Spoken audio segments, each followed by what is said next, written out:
This is now where we can go through the letter, where we ask the client, clarify any issues, tell us any other issue that is specific to you, you want us to pay attention to bring before Parliament or to bring before other authorities that will help you work better. Another eternity. No, we will. Then that's okay. I've already read it myself, so and Even me, I've gone through it actually. Yes. So we don't even need that to present. We will just ask questions. So maybe Auditor General, you can respond to Senator Ladama, and then you finalize on the other issues. Thank you very much, Honorable Chair and Honorable Senator.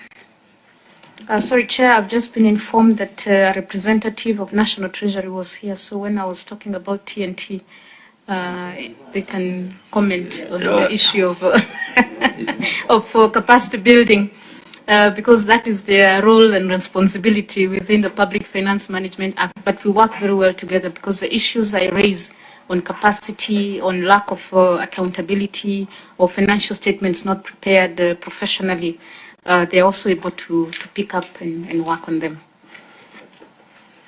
Honorable Chair, Honorable Senator Olekina has raised the issue of the audit process.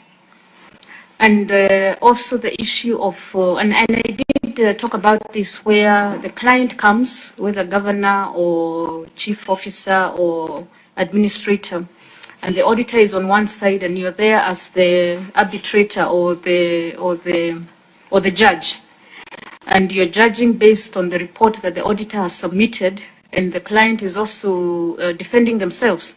So they want to defend themselves with a lot of documentation at that point in time.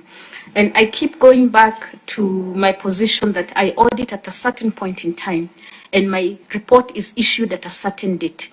So beyond that date, anything that comes after that, I'm not going to reopen the audit unless now when you call us and you tell us, please avail the all outstanding documents or issues, then because we don't want to appear here and start fighting, we look at some of these issues.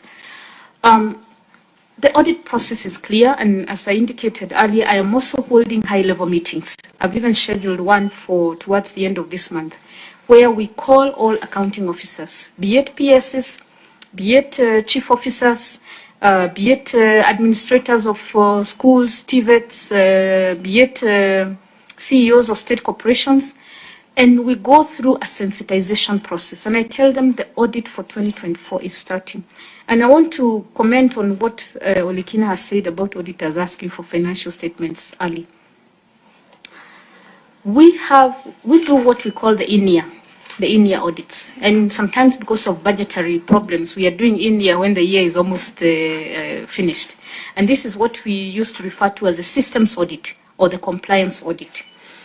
And the other thing is, because of the short timeline that we have been lobbying the entities not to wait until 30th of September, because as I keep saying, the Public Finance Management Act has done the Auditor General a disservice by taking 3 months of the audit period and giving it to the entity to do. So that if we can start the audits even before October, because the way the law is, the Public Finance Management Act is that the auditor cannot start audit until 1st of October, which is wrong, because it means I only have 3 months for the 12,000 clients, and have always admitted that it is a tall order. And that's why I've been pushing for amendment to the Public Finance Management Act to claw back 1 month in advance, so that I get the whole of September, and if possible, the whole of August to do the audit. So when the governors or other people complain that we are requesting, it's lobbying. It is where we have an agreement with my fellow papers plan to look at risk management, because that's where now we start doing our risk assessments and ranking, so that by the time we get the final financial statements as at 30th, if you're going to bring us at 30th, we have substantively covered most of the issues, and the audit will be done as efficiently as possible.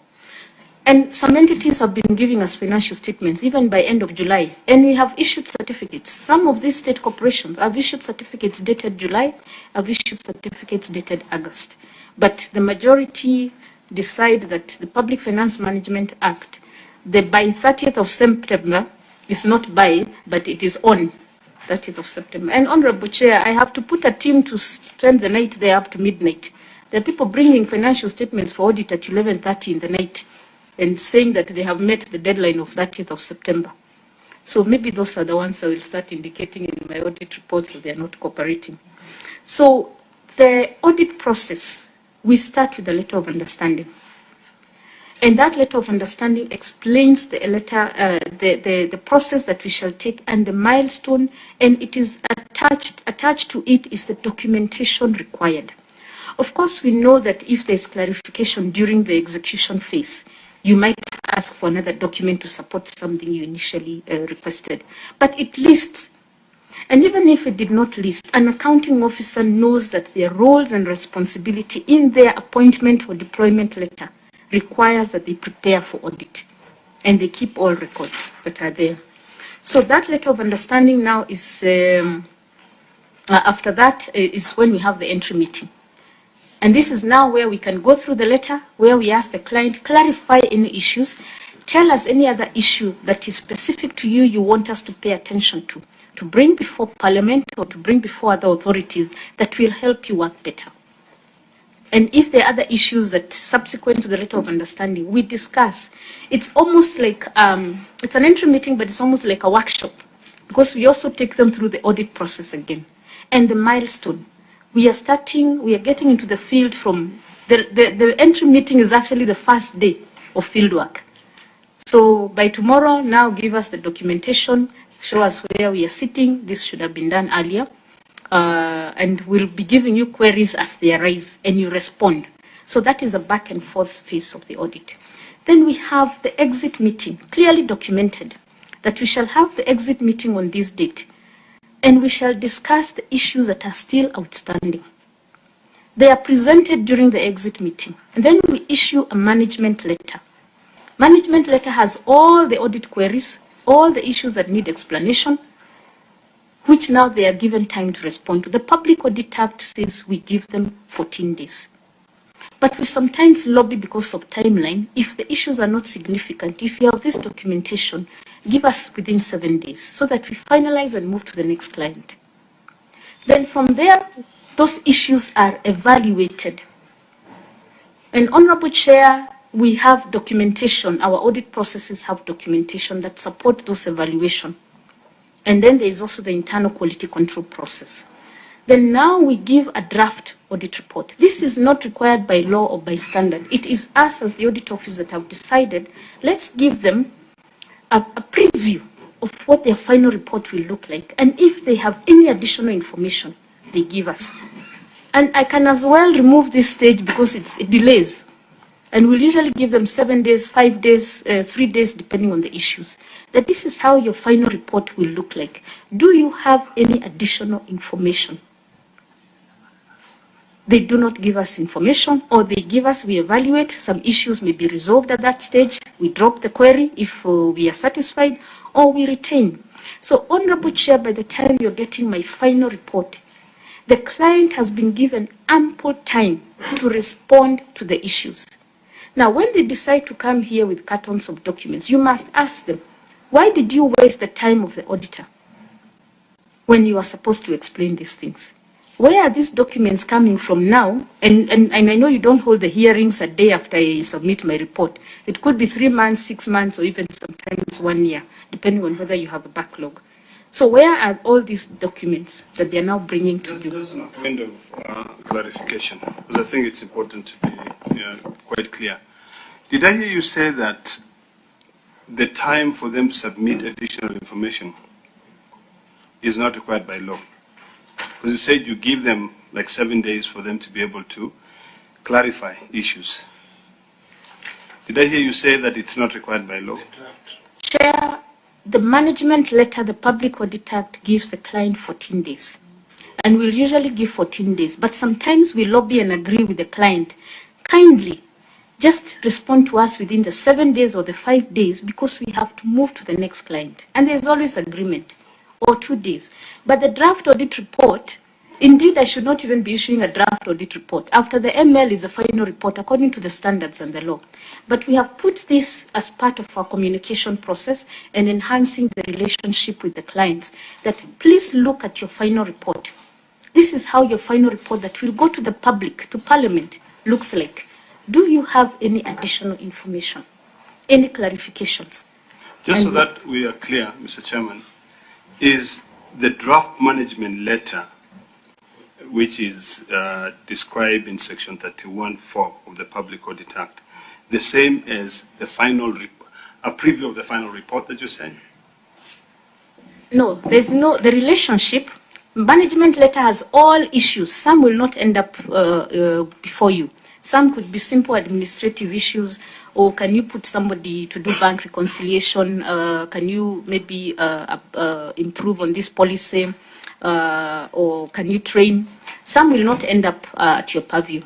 The draft management report is basically a highlight of the issues that will go to the final management report. It is a stage I'm trying to amend in the public finance management, in the Public Audit Act, because there's no need for a draft management report. It is a final management report. After the exit meeting, we have discussed all the outstanding issues. So I issue one management report. But unfortunately, the drafters of the PAA 2015 now introduced a draft ML that has been causing us a bit of a problem, because what we issue now is like a listing of outstanding issues. Then now we issue the final management report because it has to go through some quality review. We try to issue it within a week, within latest 14 days. That is now the official management report. But after the management report, they have 14 days to respond and give us more clarification. Then we verify. And after verification, now we have the final issues that are still outstanding, which we put in the draft audit report, which I share with them beforehand. Because what I'm expected to do, indeed, is put all those outstanding issues and issue to Parliament. But I still give them one more chance, Honorable Chair. This is how your final report looks like. This is what I am going to sign. Are you satisfied? And then I sign and I issue.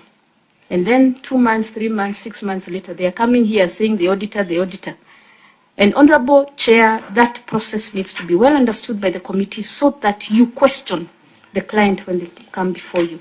And this process is followed for every client, irrespective of whether they are big, small, national or sub-national clients. The only part where the process changes is if I'm doing a specific performance audit or special audit or forensic audit. The process is slightly different, but there is still a draft letter or a draft report. Chair, I think this is the most critical information that you've given us today.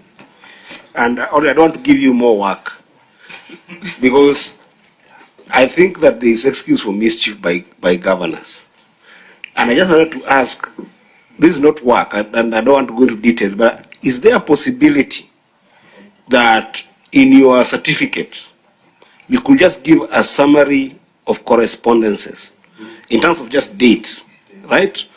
Highlighting the way this process, like for particular certificate that you've issued, you show just a correspondent on the letter of understanding date, a correspondent on the, is just a small brief at the end of every certificate. I know that's standard, but the reason why I'm asking for this is because there is every single time that we raise here, there's that excuse for mischief that we never got this communication from the auditor.